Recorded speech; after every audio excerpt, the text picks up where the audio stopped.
Good afternoon. Welcome to my living room. It's fun to have you back with me again today. I'm doing a little bit of my projects, which is my knitting projects. I rekindled a love of knitting in the last few years, and it's great fun. Keeps me busy, keeps me out of trouble. I just finished this shawl last week. It's a butterfly shawl, and I also make little sweaters, kind of preemie sweaters for babies. The thing that I've discovered is I've discovered a pattern where I can do it without having any seams other than just under the sleeve. So it makes it kind of fun. But I know I can sit and knit, and one of my favorite things to do is to ponder. I don't know whether you ever just sit and ponder.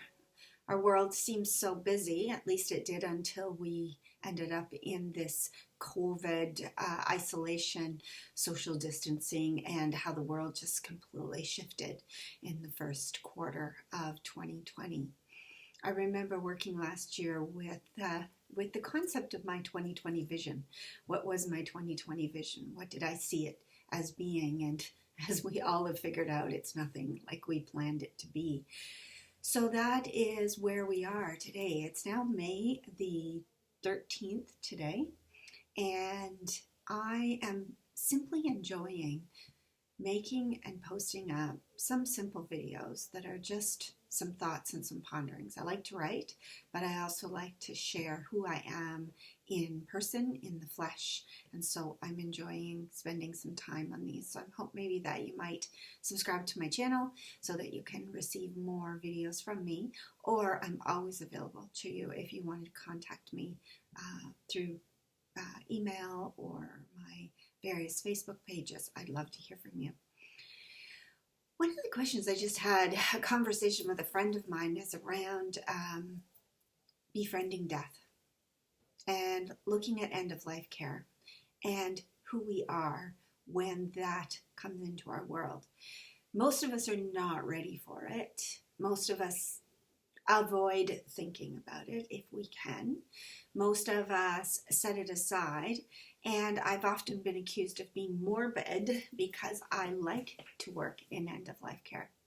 But it's actually very life-giving. And when we can balance our understanding of end of life with the living and bring them together into a place where we can find peace with both a healthy life and a knowledge that death will be coming at some point, we don't know when, then we can find a bit of a peace with that, and it gives us fodder for conversation. I just had a lovely conversation that I put onto Zoom, and it's on my channel with my friend Murray, and he's a theologian, and we were talking about a vengeful God. Most recently with a client that I was working with, she was telling me how friends of hers had actually said to her that she maybe had done something wrong because God might be punishing her by the death that she's now mourning, which is her 4-year-old child. And I was, number one, just taken aback that anyone would say to a mother who is mourning the death of her child that God must be punishing her. I really have no idea how those people can even utter those words. That, though, is sometimes religious thought. So with that being a religious thought, that there's a vindictive or a vengeful God, people throw out spirituality because they cannot subscribe or feel free to be in religion.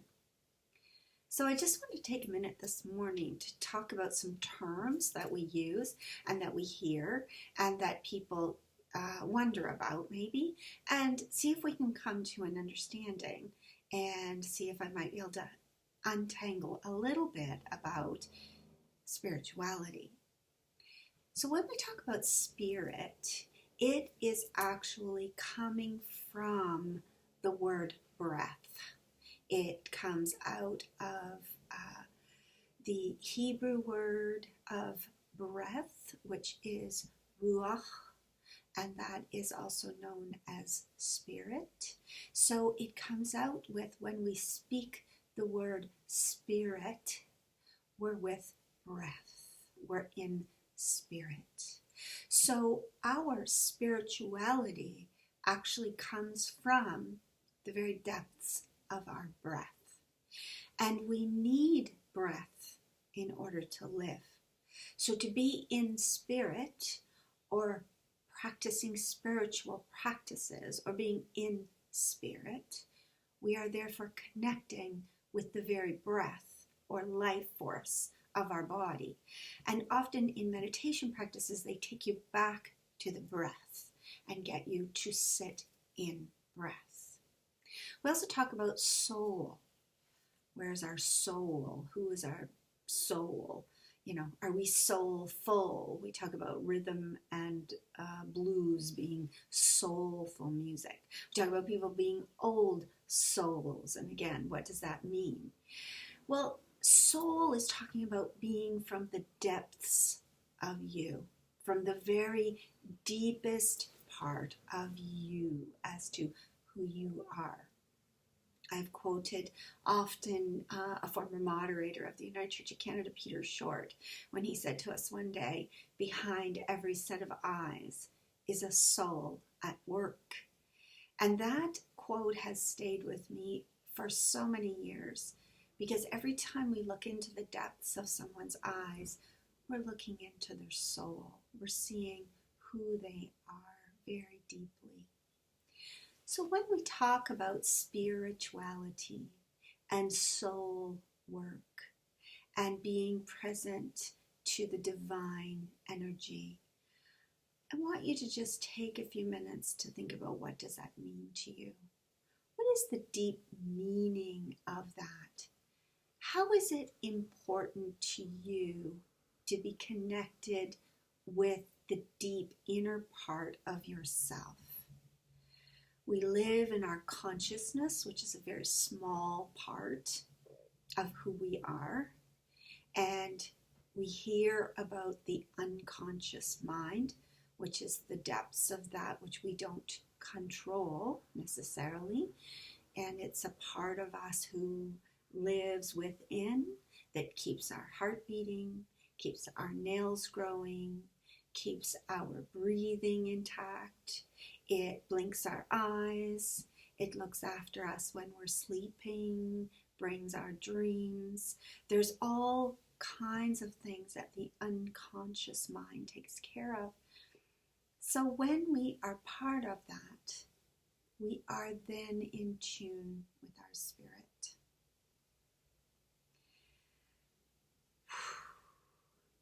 I think I'll go back to my knitting. When I start talking and thinking about this, it really opens up for me how deep the subject is. I have been on a spiritual journey that's been conscious to me, that I've been aware of, since about 2005. So I'm coming up to, 16 years of a conscious spiritual journey, a consciousness around learning who I am. What about meaning and purpose? What gives my life meaning and purpose? How can I celebrate the birth of my grandchildren as I look at the end of life care of parents and older siblings and aunts and uncles? How do I embrace both of these things as wonder and awe and beauty? How can I sit with people who are in deep sorrow over death of loved ones in their own family? How can we listen to a world of struggle and suffering, because we know everything that goes on in the world now through our modern technology? How do we live in a world like that and be spiritual? Well, we begin today. We begin today by simply loving ourselves and knowing that we are enough. We are brought into this world through the womb of our mothers, and we're given as a gift to this human existence. It's a celebration.